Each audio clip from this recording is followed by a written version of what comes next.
नमस्कार दोस्तों, आप सभी का फिर से एक बार और स्वागत है हमारे YouTube चैनल भोजपुरी पेज में। और मैं हूं आप सबका दोस्त भाई अजित यादव।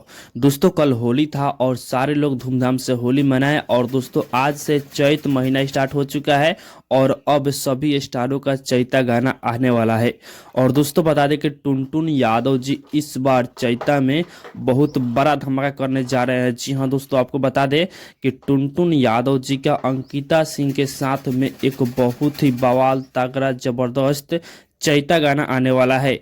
दोस्तों, बता दें कि गाने का रिकॉर्डिंग कंप्लीट हो चुका है। दोस्तों, आपको बता दें कि गाने का रिकॉर्डिंग आज से 2-3 दिन पहले ही रिकॉर्डिंग कंप्लीट हुआ है, जो कि आप लोग तस्वीर देख रहे हैं अंकिता सिंह और टुनटुन यादव जी का। ये तस्वीर स्टूडियो का है, जो कि टुनटुन यादव जी और अंकिता सिंह का एक बहुत ही तगड़ा चैता गाने का रिकॉर्डिंग हुआ है। और बहुत ही जल्द आप लोगों के बीच में टुनटुन यादव जी का अंकिता सिंह के साथ में धमाका होने वाला है। तो दोस्तों, आप लोग तैयार हो जाइए, बहुत ही जल्द टुनटुन यादव जी और अंकिता सिंह का एक बहुत ही तगड़ा चैता गाना आप लोगों के बीच में सुनने को मिलेगा। तो बाकी दोस्तों, फिलहाल का ये अपडेट है। आप लोग इसके बारे में क्या कहना चाहते हैं कमेंट बॉक्स में बताइएगा। बाकी मेरे चैनल को अभी तो सब्सक्राइब नहीं किए हैं तो सब्सक्राइब ही कर लीजिएगा, क्योंकि इस चैनल पे भोजपुरी इंडस्ट्री का हर एक अपडेट सबसे पहले आपको मिलेगा।